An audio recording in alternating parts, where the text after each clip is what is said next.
Good afternoon to all of you. आज हम लोग बात करेंगे जो आपका नया सब्जेक्ट इंट्रोड्यूस हुआ है semester MOSH mechanical operation and solid handling. तो इसमें हम लोग जो आपका पहला चैप्टर है उसके बारे में बात करेंगे, जिसका नाम है concept and role of unit operation in process industries.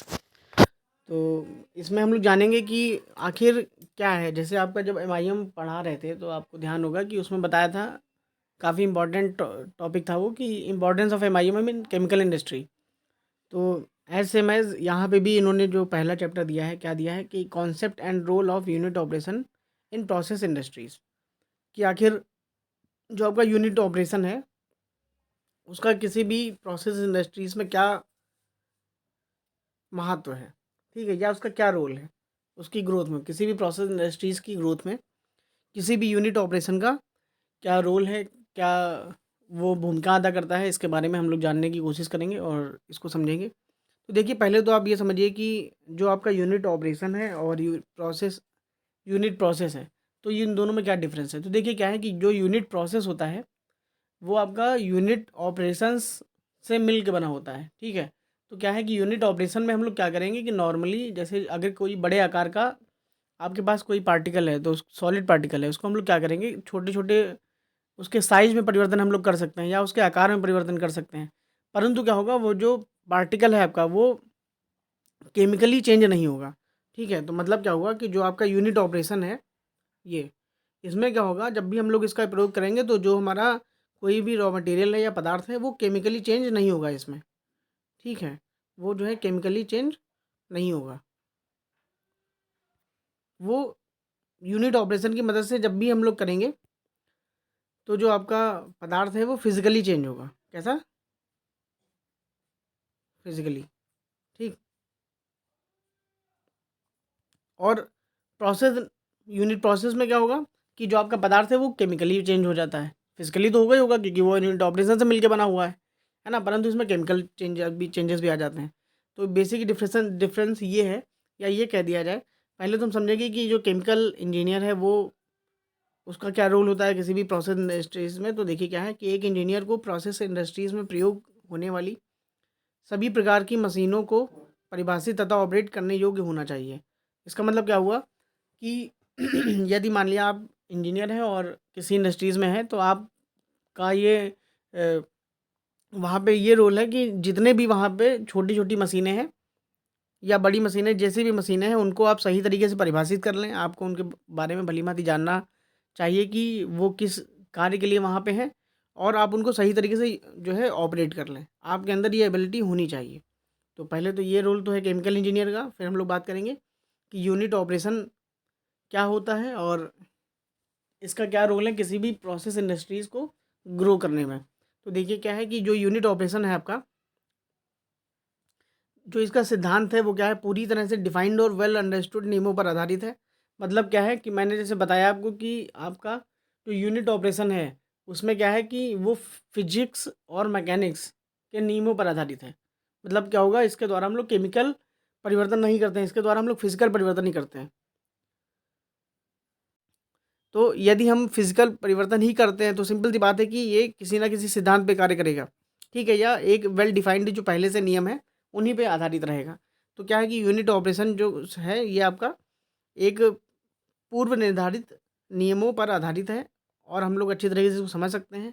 Chemical industries में प्रयुक्त प्रोसेस को अलग अलग बांट कर एक क्रम में व्यवस्थित करके उनके द्वारा एक सफल ऑपरेशन करना तथा रॉ मटेरियल को डिजायर्ड प्रोडक्ट में परिवर्तित करना हमारा क्या कहलाता है, यूनिट ऑपरेशन कहलाता है ना। मतलब क्या हुआ इसका, कि आइए फिर से एक बार देख लेते हैं।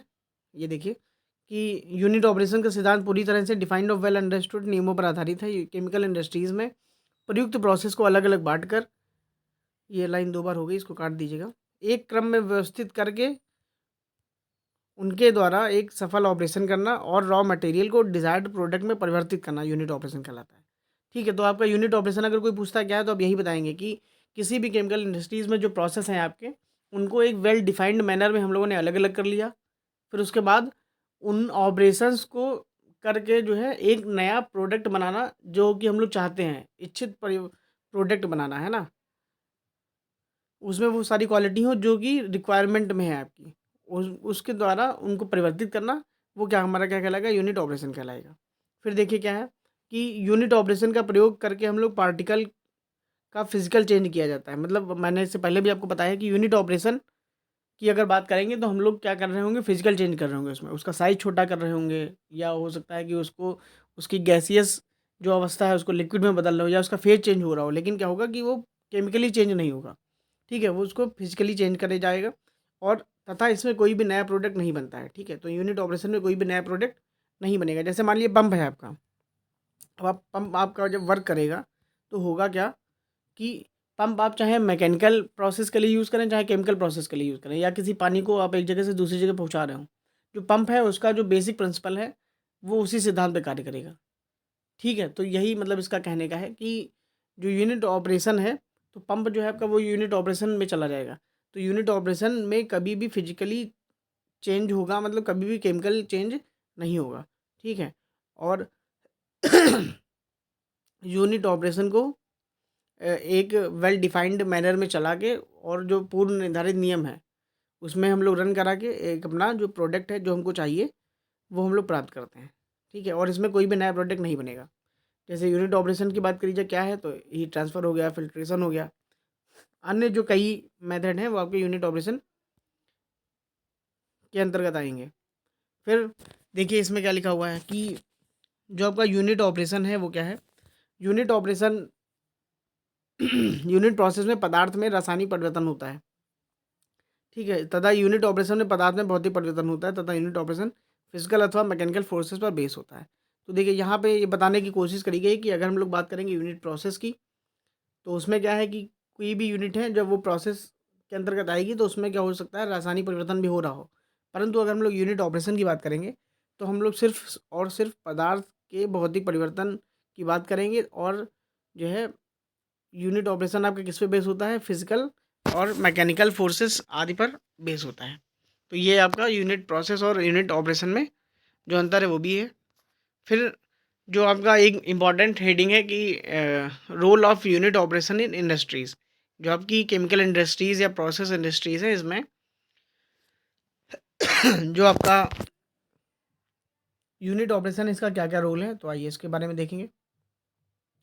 क्या है कि प्राकृतिक रूप में पाए जाने वाले रॉ मटेरियल जिनका आकार अनिश्चित होता है, उन्हें यूनिट ऑपरेशन की मदद से एक निश्चित तथा उपयोगी आकार में परिवर्तित किया जाता है। जैसे मान लिया कि शुरुआत में जो चट्टान हम लोग को बड़ी मिली है, और लेकिन हमको जो चाहिए वो बजड़ी चाहिए या छोटे आकार में चाहिए, तो हम लोग क्या करेंगे, यूनिट ऑपरेशन की मदद से इसको रिसाइज़ करेंगे और इसको छोटे छोटे पार्ट में बदल लेंगे। ठीक है, तो यही यहाँ कहना चाह रहा है। फिर दूसरा जो पॉइंट है आपका क्या है कि यूनिट ऑपरेशन का प्रयोग केमिकल प्रोसेस इंडस्ट्रीज़ में किया जाता है। ठीक है, केमिकल प्रोसेस इंडस्ट्रीज़ तो चलिए लिख दिया, लेकिन यहाँ अन्य कई सारी इंजीनियरिंग इंडस्ट्रीज़ हैं, उसमें हम लोग यूनिट ऑपरेशन का प्रयोग करते हैं। फिर उसके बाद है आपका कि यूनिट ऑपरेशन की मदद से एक केमिकल इंजीनियर इंडस्ट्रीज़ में प्रयुक्त होने वाली सभी प्रकार की इंस्ट्रूमेंट और टूल को ऑपरेट करने योग्य बनता है। मतलब क्या हुआ कि भाई देखिए, अगर आपको छोटी छोटी चीज़ें आती होंगी तो सिंपल सी बात है, आप बड़ी चीज़ें भी बड़ी आसानी से कर लेंगे, या ये कह दिया जाए कि जो जितनी भी बड़ी चीज़ें हैं वो सभी छोटी छोटी चीज़ों से मिलकर बनी है। तो वही इसमें कह रहा है कि यूनिट ऑपरेशन की मदद से एक केमिकल इंजीनियर इंडस्ट्रीज़ में प्रयुक्त होने वाली सभी प्रकार की इंस्ट्रूमेंट और टूल को ऑपरेट करने योग्य बनता है।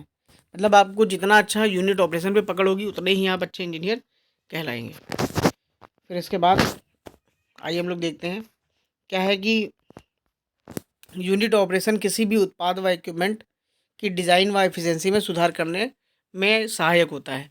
अब जैसे क्या हो गया कि मान लिया अगर आपको आपके साइज का कोई भी प्रोडक्ट नहीं मिल रहा है, तो सिंपल सी बात है वो उसकी क्वालिटी उतनी अच्छी नहीं रहेगी, और जब क्वालिटी अच्छी नहीं रहेगी तो वो सही से मार्केट में बिक नहीं पाएगा।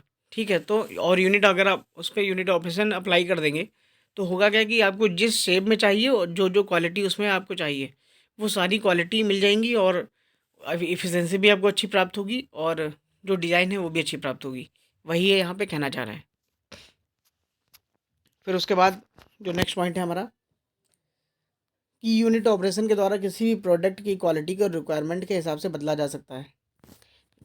यूनिट ऑपरेशन देखिए बेसिकली यहाँ पे, और लास्ट आपका क्या है कि यूनिट ऑपरेशन पूर्ण रूप से फिजिक्स तथा मैकेनिक्स के नियमों पर आधारित है और इनका प्रयोग करके किसी भी इंडस्ट्रीज में ऑपरेशन को सफल बनाया जा सकता है। ठीक है। और फाइनली क्या है कंक्लूजन इसका कि हम यह कह सकते हैं कि यूनिट ऑपरेशन का इंडस्ट्रीज में अत्यंत महत्वपूर्ण स्थान है तथा इनका प्रयोग करके हम एक सफल गुणवत्तापूर्ण उत्पाद को प्राप्त कर सकते हैं और इंडस्ट्रीज़ के प्रोडक्शन रेट को बढ़ा सकते हैं। तो ये था आज का सार। अब देखिए बात समझिए, आपको क्या समझना है कि जो यूनिट ऑपरेशन है वो क्या है, एक पर्टिकुलर नियम पे आधारित एक ऐसा ऑपरेशन है जिसको हम लोग क्या है छोटी छोटी मशीनों के द्वारा करते हैं। ठीक है। और उसको उन छोटे छोटे यूनिट ऑपरेशंस का प्रयोग करके हम एक बड़ी इंडस्ट्रीज़ का निर्माण करते हैं, या कह दिया जाए कि बड़ी इंडस्ट्रीज़ में सफलतम ऑपरेशन को हम लोग संपूर्ण करते हैं।